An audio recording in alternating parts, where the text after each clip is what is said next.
What's going on, everybody? My name is Justin. I'm with my guy. Poppin', Tyaire. How y'all doing? And you're watching the Silky Boys podcast, or these podcasts out right now, but sports news and what's going on in the culture. Tyaire, how you feeling this week, my boy? I'm feeling great, bro. How you feeling? I'm feeling good too, man. About to go back to school soon. NBA season is in full swing. It feels like a whole new season, and I'm doing good, man. So let's get into it, bro. Right off the bat with the NBA bubble, I gotta say, I don't know who's winning the title this year. Bro. Honestly, at the end of the day, I really don't know who the hell's gonna win the title. The Thunder might win the title. Like the Pacers might win the title, bro. Like we don't know who can win the title. There are like eight or nine legitimate teams that can go on a run and win this championship. It's so wild, and it's like it's just so mind-boggling the fact that the Pacers are doing this well. T.J. Warren is looking like the MVP. Right. Michael Porter is scoring 30 points, averaging like a double-double right now, shooting the ball great. Yeah, Portland, who looks like a whole new team. It really just boggles my mind, but I'm so just happy and grateful that basketball is back and the fact it's like this. So I'm enjoying every single second of it, honestly. After a week of NBA bubble action, how are you feeling, bro? Like you said, bro, it's a whole new game, bro, and just watching it, that's what it is, bro. Like, I guess we could have expected it for like abnormal things to be happening because it's an abnormal situation. So like, I guess these players that we not normally see score these high numbers just feel comfortable that they're not playing in front of 10,000 fans. So it's really just like them playing in a gym all over again.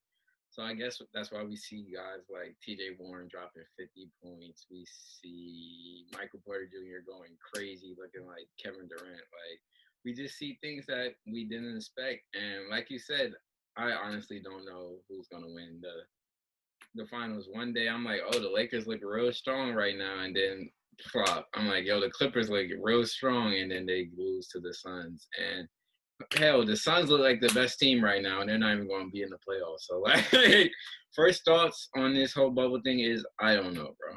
That's my first thoughts. I don't know, but I'm having fun watching it. Exactly. And you just brought up a team that I want to get into real quick. The Phoenix Suns. Devin Booker might lead the Phoenix Suns to a playoff berth. Like, they're still in the mix.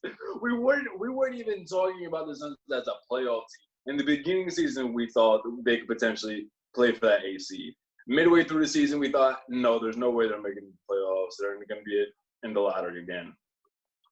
But now they're 4-0. Devin Booker is taking off as a star.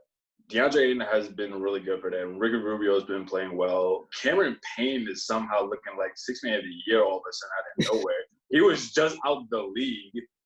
Like, it's really just incredible. And the fact that I think they're now, I want to say like they're like 2 or 3 games behind out. And their next 3 games, they're playing the Heat, who they don't have. Heat don't have Josh right now. He's a game time decision, and Jimmy's still out. And I think they're playing, I forgot who. I think they're playing like a mediocre team, though. And we didn't think they'd be going 4-0, but it's like they could go 6-0, like 6-2 at the end of all of this. It's just really crazy to see.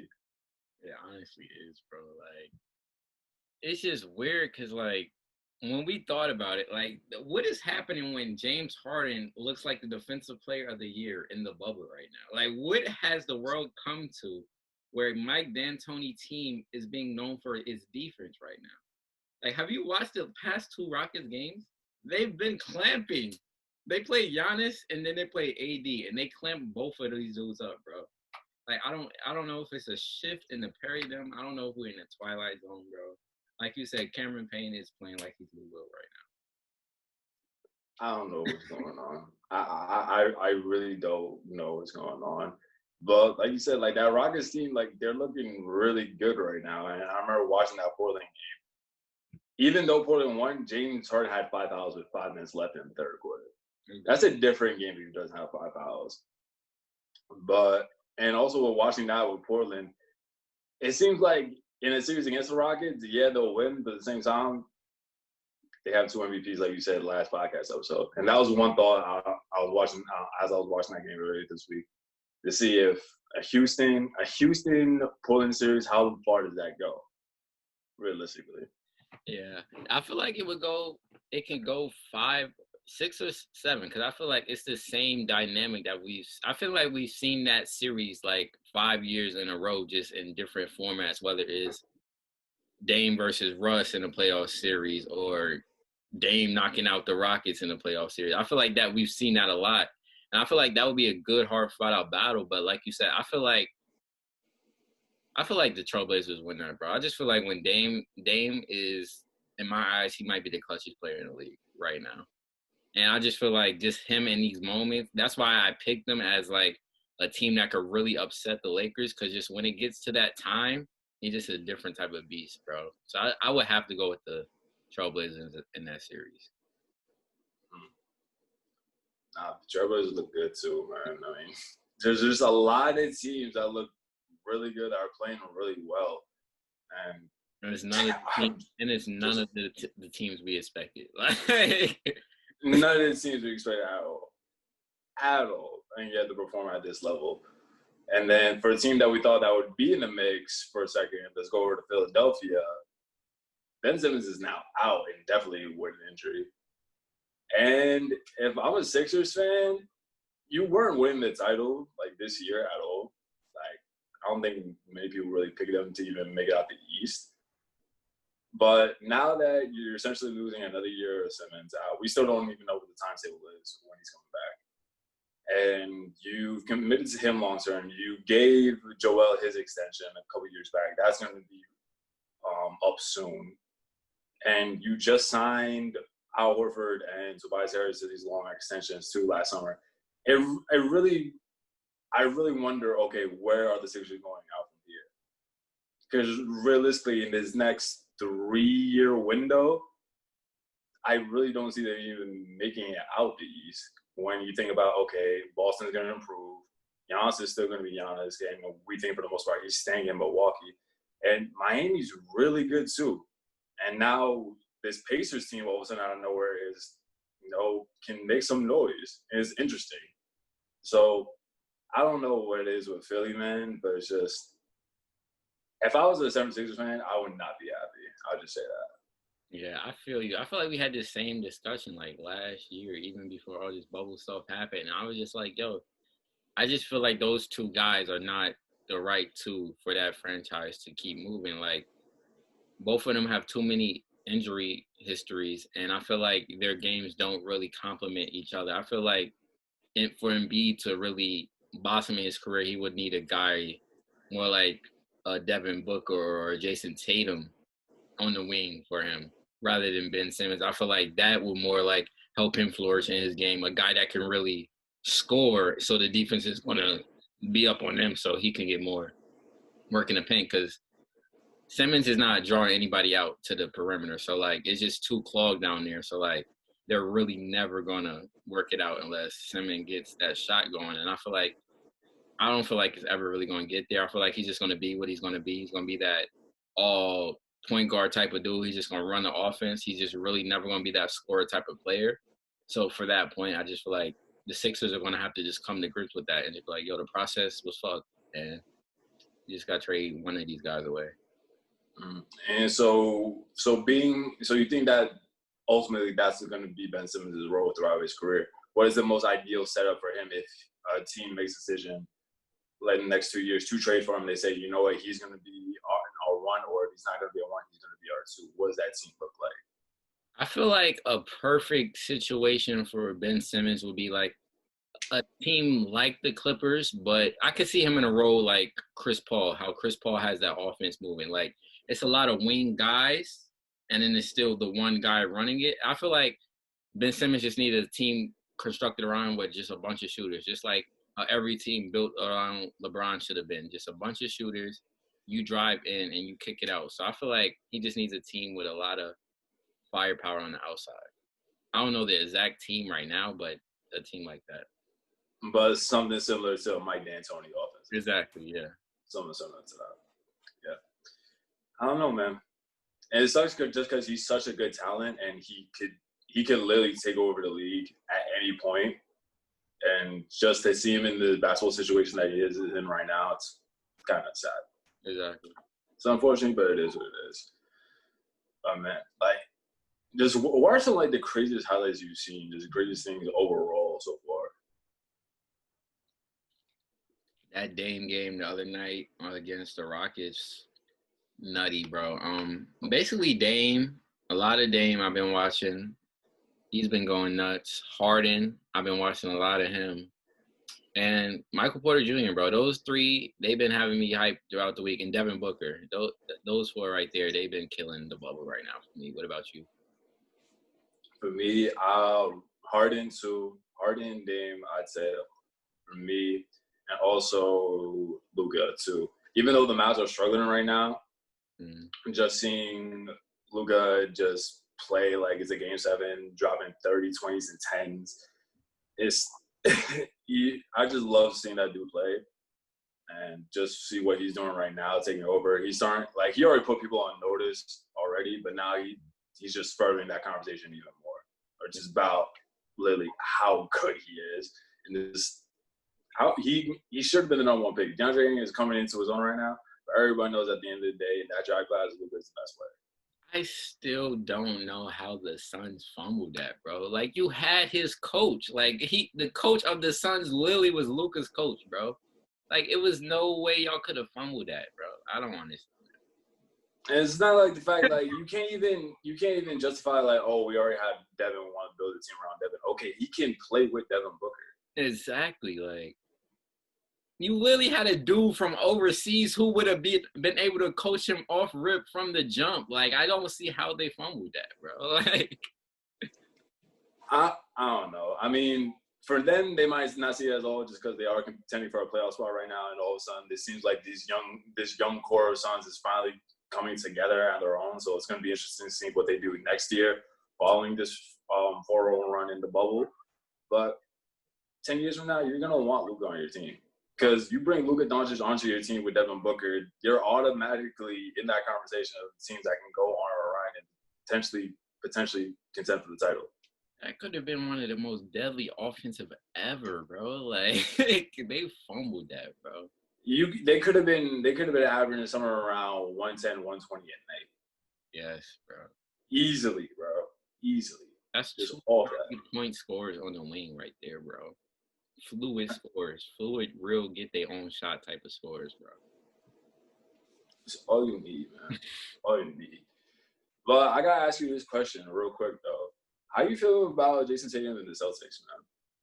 Because they look a little shaky right now. I know, bro. I know he's been looking a little shaky, but I feel like they're going to get it together. I feel like I'm not jumping to a conclusion yet. Like, I feel like just like with the Lakers, I wasn't too ready to jump into conclusions because I was like, I need to see them when it really counts, when it really matters, when they're not like, oh, we got the playoff spot locked right now and we don't have nothing to play for. I want to see when it really gets played for. But as of right now, I just feel like shots is not dropping. That's what I just really think it is, bro. I just feel like his shots is not dropping. Like, he's getting open. He's getting to his spots. It's just they not dropping right now. But I feel like once he gets to where he's comfortable into this bubble situation and him and Jalen and Kimba all are, like, clicking together, he's going to start showing out. Like, he had a 30-point game the other night. So, like, he's already getting to where he's like, all right, I know a lot of people looking at me and they looking for me to fail. Let me just quiet some of the noise. And I feel like he's going to do it come playoff time. It's a matter of when those shots start to fall. Mm-hmm. Yeah, well, I was watching the Miami game. I just noticed that a lot. Just a lot of good shots that he would normally take during the regular season, just not falling. And same thing with Jalen as well, too. But for now, like, with the Celtics right now, that X factor, just watching that Miami game, is Kemba right now, and just seeing how long basically what impact he's going to bring just coming off this injury, like I mentioned in the last podcast. And he played about 25 minutes. He gave him good production. He gave him a late 3 to make it, I think, like a 3 or 4 point game with like 30, 40 seconds left, something like that. But just looking at that team, like, they're not a deep team. And I think if they want to, that's going to be the one thing to prevent them from making a real title run. Exactly. That's what I've noticed. As they're able to stagger Jalen and Jason's minutes good, and when Kemba is actually actually healthy to be able to go there and run his starter minutes, they'll be all right. But once you go down to like your seventh man off that Celtics bench, it gets pretty thin, and that's where I think the Celtics are going to struggle when they go deeper into these playoffs, and if they somehow reach the finals. So yeah, that all is true. And then next week we could come back and they playing like the greatest team ever, and it's just the flip switch. They got the bubble playing right. Like we could say all this shit we said on the podcast today. Every team next week is playing totally different. So like we don't even know. True. We don't know anything right now because of the bubble. Like we don't know anything. We don't know anything. But over the course of this thing, it had me thinking too. There have been like talks of like speculation of just whether the NBA is going to do like this play-in tournament for the lottery teams or the lottery picks somewhere down the future, down the line. It has to be the Orlando format now that I'm looking at it right now. Like this would be the perfect format and the perfect showcase for league executives to actually make the decision and say, look, we're seeing the product of basketball that's being put out on the floor right now. What's up? Wait, so a play-in game for the lottery pick? For lottery picks, yes. So you say so take the 14 teams that didn't make the playoffs, have them play in a short tournament, and the winner of that tournament gets the number one pick. If I'm the Warriors, I'm killing, bro. I'm killing, bro. I'm taking Steph, Draymond, and Clay. We're going to go down to that bubble, get this first pick, and come right back up out of here, bro. Like, if I'm the Warriors, I'm looking at this invitation, and I'm laughing. I'm like, this is all we got to do to get the number one pick? Like, just a tournament. Beat the Knicks twice? Like, all right, cool, bro. Like, we got to play the Knicks. We got to play the Hawks. And that's it. And we could bring Steph and Clay. We could bring both of them. Okay. Yeah. That would be wild if they were doing it this year, obviously. But just for future reference, this would be the perfect ideal situation to do it. I think it would be really fun for NBA fans just to watch. It just gives, and it also gives like another incentive for teams to actually come out and play, obviously, just because you know the future of your franchise is at stake. Right. I think honestly, if the crazy basketball that we're watching now, just see that, let's say like 2 years later with like lottery teams, and we have these guys on 60, 50 lost teams all of a sudden scoring 25 and 10, and they're looking like, oh wait, this guy actually might be something in the league. Like he might be a future all-star. That's what that's what I don't want to start coming out of this. It's like all these dudes feeling like they're that dude. I'm like, nah, bro, you're nice here. Let's see if you could do this when we got 10,000 fans back in the stadium, bro. Like when it's really that pressure to really make that shot when 10,000 people are screaming at you. That's when you know you're nice, bro. You could take all this bubble buckets for a grain of salt, but we know when it's real. And the first player on that list is TJ Warren. Exactly, bro. Like you're not, like, bro. Like, bro. If next year, if TJ Warren comes out the gate averaging like 25, like, bro, I might flip, bro. They gotta be like an asterisk in the stat book for like bubble buckets, bro. Like, because if I'm like an old NBA head that got my stats in front of all these fans, and then these dudes just coming in here getting buckets and some rec league bullshit, I'm like, nah, bro. Nah, it gotta be an asterisk behind that, bro. They gotta be bubble stats. There has to be a bubble MVP. There has to be an all bubble team. All of that. There has to be. Now, there honestly should be a bubble all stars. Right. We got fucking TJ Warren out here breaking Karl Malone points record in 2 seasons. Cause like, all right, relax, guys, relax.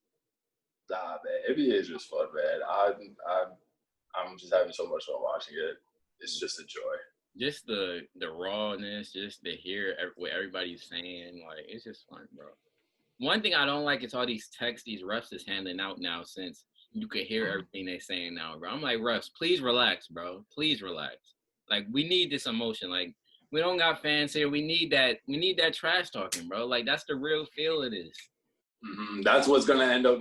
Like some teams need that. Like exactly. At the end of the day, some guys need those fans to get going. And when they can't do that, they're gonna look to their teammates. Exactly. If they gotta look to their teammates to see them talking trash to somebody else, that to get them motivated, then that's what they gotta do. You're not gonna get the best product if it's just score, go right back down the court like we robots and stuff, bro. Like we gotta have something. We need to see the John. We need to see. Oh no, that was all ball. Like yo, you hold my arm. Like we need to hear all of that. Kawhi and LeBron thing, that was mad funny, bro. He said all ball. Elbow. It was just all ball, no change in emotions. Kawhi's the greatest, bro.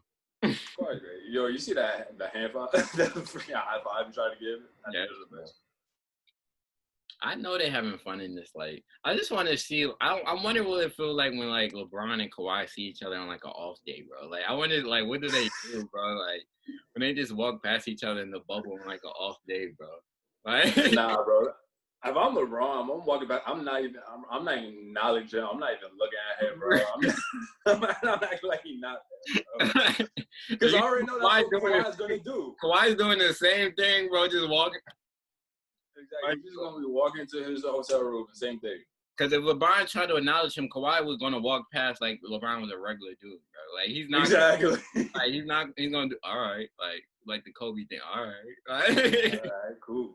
He's like, we got you, Norm. I'm like, yeah. Like, you ready? Like, all right. Just keep walking, bro. You don't care, bro. You really don't care. He doesn't at all. Nah, man. I saw this tweet though of something like this quarantine has made me realize once Kawhi retires, that's the last time we're ever gonna hear nothing. We're not gonna hear a word from my boy, bro. We're not gonna hear nothing from bro. After I saw that, I really started thinking about like that's a fact. I'm like, I have to appreciate this, enjoy this while he's That's why I laugh. I share every meme. I laugh at every interview because I know once he hang it up, he's gone, bro. Bro, Kawhi's a legend, man. Kawhi's just a legend. For real. Anyway, moving on from NBA basketball talk, let's get into the verses. I didn't watch the verses, wasn't able to, unfortunately. 2 Chainz, Rick Ross versus. How was it, Birdie? Bro, Ross catalog, bro, it's impeccable, bro. It's really like wow, bro. This one man was able to just create all of this. Like all of this was in this guy's head, bro. Like that's really what it just comes down to. Like wow, this guy's really a musical genius. That's what I got out of it, bro. Just from diced pineapples to a devil in a red dress to Ashton Martin music. I'm like, yo, he's made timeless music throughout his whole career. And I feel like last night is a point where a lot of people are going to start to give him his flowers that he deserves. And what about from the 2 Chainz angle? I didn't like 2 Chainz last night. I feel like he felt like he was being disrespected. Like, you should be disrespected. Rick Ross is a different type of catalog, bro. And I feel like he just was a little bit too cocky for me. Like, I fuck with 2 Chainz. I love all his music, bro. But, like, just know your place. There's a reason why we hyping up Ross's catalog, bro. Like, there's a reason for it. And I just feel like he was just a little bit too cocky, but that's the Atlanta swag. Like, I lived in Atlanta. I know how they move. That's just how they is. They cocky. So, can't take that with a grain of salt. But overall, it was a great night. 2 Chainz has hits, so, like, he wasn't going to get smoked, but it was a fun night. Yeah, that's good to hear. And we still don't know about the next verses right now, right? Do we have any type of speculation you can see on the timeline or not? Latest I've been hearing was Usher, Justin Timberlake. That's the latest little speculation I've been having. That's interesting. That's really interesting. Yeah, it's interesting, but it's like me, I'm the Usher guy. Like, you really can't pin anybody against him to me. I'm just gonna like, no, what are we doing here, bro? Like that's gonna be my argument forever. Like, whoever is in front of him is gonna be like, what are we doing here, guys? Like, no, stop it. Unless it's like Michael Jackson or the nigga in jail, I'm gonna say, what are we doing here? Until then, no, you can't be Usher. So Justin Timberlake, bye. Y'all saw what I did there.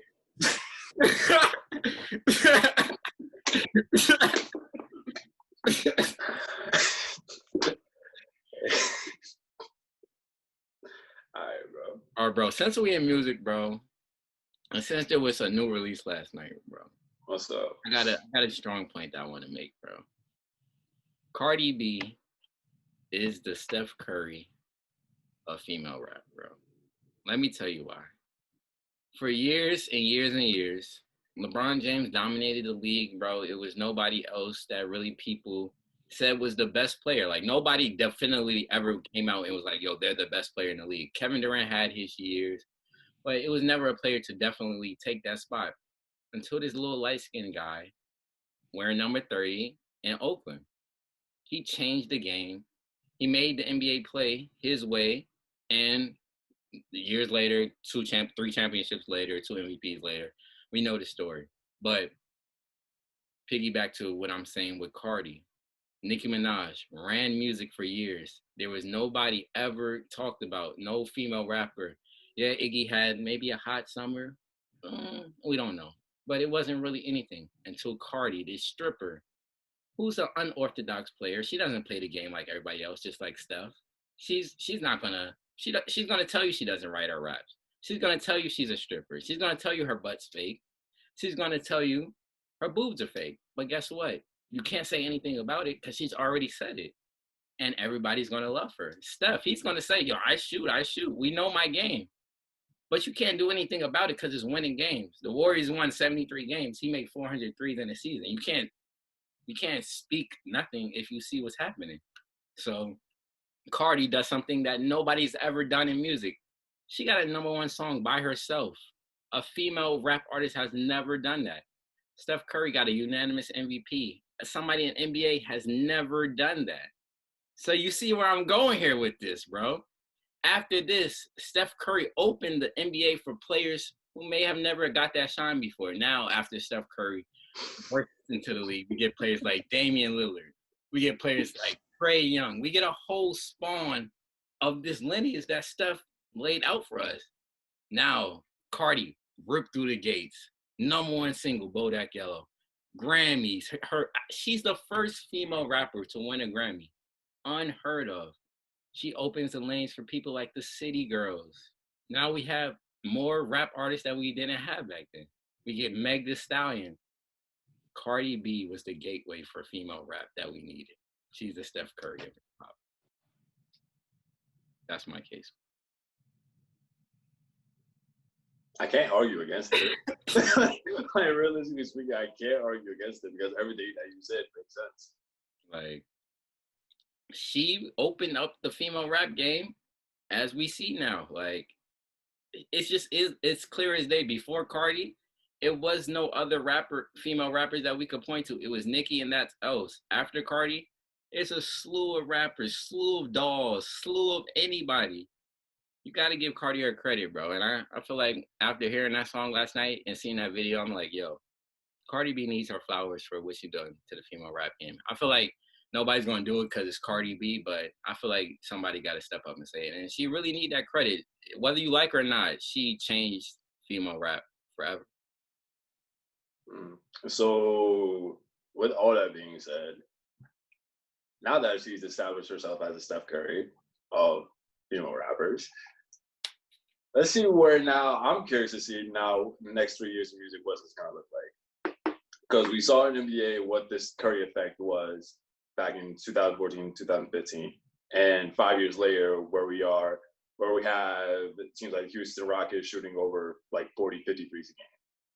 So now I'm really curious to see like who else is going to pop out the woodwork like that now. I want to see like who's going to be on that same Cardi template that she laid out. Exactly. When she came in. It's just good to see. Like before, when it was a new woman rapper, they pit you against each other. Now is we working together. You got Cardi and Meg on a feature. You got Meg and Nicki on a feature. You got Cardi and the City Girls on the feature. It's togetherness now. And before Cardi, it wasn't there. And I feel like it's going to keep growing, and it's going to be a lot of spawns of the Cardi B tree that we're going to see from years to come. Just like Nicki, there was a lot of spawns of that tree. There's going to be a lot from the Cardi tree. And overall, the movie's going to sound good. Exactly. And it's going to have its influence. Oh. And speaking of music, let's get into New Music Friday. It's been a kind of a quiet Friday. Nothing really dropped that really intrigued me. What about you? Not really. None really dropped for me that I really got into other than that Cardi song. That's the only thing for you. Mm. So I saw the Cardi song. I still haven't heard it. Still haven't seen the video. Mm. So I saw that drop. But as far as albums it goes, I saw Eminem release one, Limbo. I listened to it. Not bad. Like it's really not bad. He with this album he really showed me like he can rap. Like when he really wants to.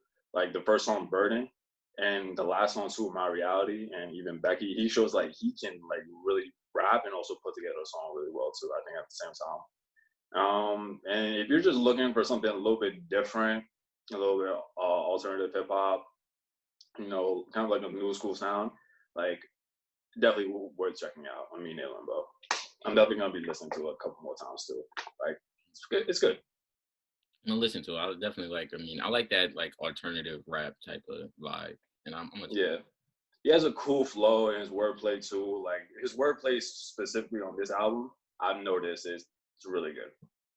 I'm gonna check that out. I know I gotta listen to that new Rod Wave Deluxe and the new The Baby Deluxe. I didn't listen to either of those yet. Rags to Riches. Yeah. I listened to the Rags to Riches single. I listened to that. Really good, baby. Really good. Just keeps hitting like every single time. Just every single time. And I know The Baby dropped the deluxe to his album. I didn't listen to that yet. I gotta check it out. He said it's really a new album, but just labeled it deluxe. All right, we'll see what happens with that. I'll give it a listen right now. Yeah, I'll give him a chance, see if he changed the flow a little bit. All right. Anything else you want to talk about, Brody? I think that's it, bro. All right, bro. Well, thank you so much for watching. Make sure to like, share, and subscribe.